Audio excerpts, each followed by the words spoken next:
Good morning, good afternoon, or good evening from wherever you're watching or listening. My name is Caleb Glick. I'm a lawyer here in the great state of Texas with the Calhoun School of Law to bring you a lot of information plenty of bad folks would rather you not have. Today, ladies and gentlemen, we'll provide another installation into our Anti-Federalist Papers series going on number 68. So if you haven't gone back and watched 1 through 67, I would highly encourage you to do so because understanding the Anti-Federalist Papers, in addition to the Federalist Papers, will equip you with a very well-rounded understanding of the U.S. Constitution, and understanding the U.S. Constitution will be absolutely necessary if you intend to combat any sort of lawfare waged against you, your loved ones, or your hard-earned property. So let's go ahead and jump on over to the Anti-Federalist Papers. The version I'm using is provided by the Constitutionalist Society, but there are multiple institutions from which you can get a paper and digital copy of the Anti-Federalist Papers. Go ahead and get both. While you're out there looking, if you haven't done so already, go ahead and get a copy of the Federalist Papers so you can join us in comparing the arguments for and against ratifying the U.S. Constitution. Excellent. So number 68 is titled On the Mode of Electing the President. It's from a speech by William Grayson given to the Virginia Ratifying Convention on June 18th, 1788. He says this: Mr. William Grayson. Mr. Chairman, so this is Mr. Grayson speaking. Mr. Chairman, one great objection with me is this. If we advert to the democratical, aristocratical, or executive branch, we shall find their powers are perpetually varying and fluctuating throughout the whole. Perhaps the democratic branch would be well constructed were it not for this defect. The executive is still worse in this respect than the democratic branch. He is to be elected by a number of electors in the country, but the principle is changed when no person has majority of the whole number of electors appointed, or when more than one have such a majority and have an equal number of votes. For then the lower house is to vote by states. It is thus changing throughout the whole. It seems rather founded on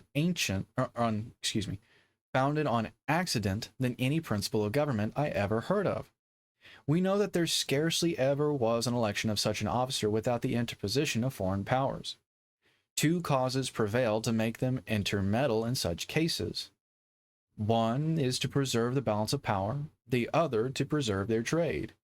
These causes have produced interferences of foreign powers in the election of the King of Poland. All the great powers of Europe have interfered in an election which took place not very long ago, and would not let the people choose for themselves. We know how much the powers of Europe have interfered with Sweden. Since the death of Charles XII, what country has been a republican government? Since the death of Charles XII, that country has been a republican government. Some powers were willing it should be so.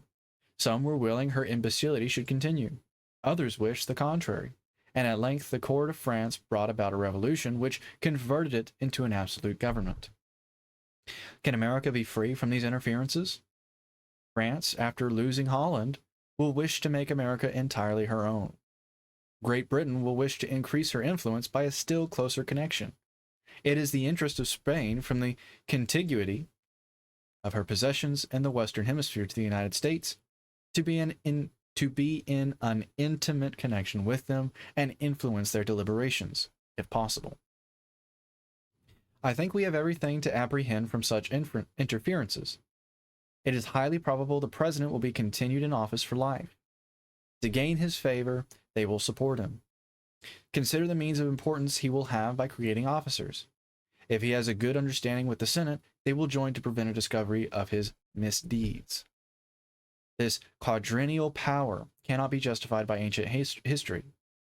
There is hardly an instance where a republic trusted with its executive so long with much power, nor is it warranted by modern republics. The delegation of power is, in most of them, only for 1 year. When you have a strong democratical and a strong aristocratical branch, you may have a strong executive. But when those are weak, the balance will not be preserved if you give the executive extensive powers for so long a time. As this government is organized, it would be dangerous to trust the president with such powers. How will you punish him if he abuses power? With impeachment? Yeah, that doesn't work. Will you call him before the Senate? They are his counselors and partners in crime. Where are your checks? We ought to be extremely cautious in this country. If ever the government be changed, it will probably be into a despotism. They couldn't have been more precise and accurate with that prediction. The first object in England was to destroy the monarchy, but the aristocratic branch restored him, and of course the government was organized on its ancient principles. But were a revolution to happen here, there would be no means of restoring the government to its former organization. This is a caution to us not to trust extensive powers. I have an extreme objection to the mode of his election. I presume the 7 eastern states will always elect him, as he is vested with the power of making treaties, and as there is a material distinction between the carrying and productive states, the former will be disposed to have him to themselves. He will accommodate himself to their interests in forming treaties, and they will continue him perpetually in office. Thus, mutual interest will lead them reciprocally to support one another. It will be a government of a faction, and this observation will apply to every part of it. For having a majority, they may do what they please. I have made an estimate which shows with what facility they will be able to re-elect him. The number of electors is equal to the number of representatives and senators, viz. 91. They are to vote for 2 persons. They give therefore 182 votes. Let there be 45 votes for 4 different candidates and 2 for the president. He is one of the 5 highest, if he have but 2 votes, which he may easily purchase.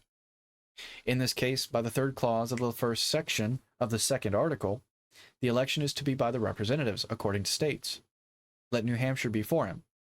A majority of its representatives is, he goes on to demonstrate the numbers, so that the president may be re-elected by the voices of 17 against 139. It may be said that this is an extravagant case and will never happen. That's what Madison, Hamilton, and Jay routinely cited. These are just ridiculous fears. We just went over that in the previous Federalist or Anti-Federalist paper. We also went over it in the recent Minneapolis incident lecture where we discussed Federalist Paper 46. But what they would frequently do is say all of these fears are completely unfounded, without merit.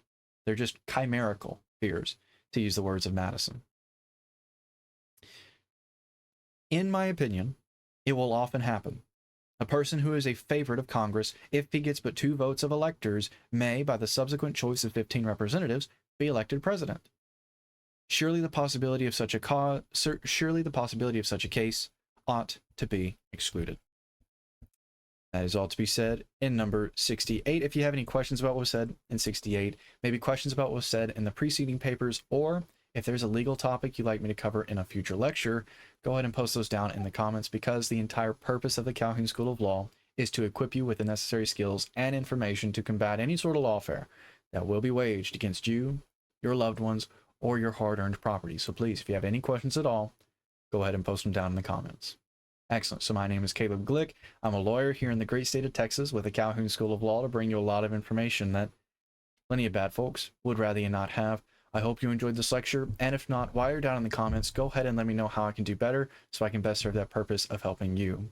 I hope you'll have a wonderful day, and until I see y'all in the next lecture, I bid you all farewell.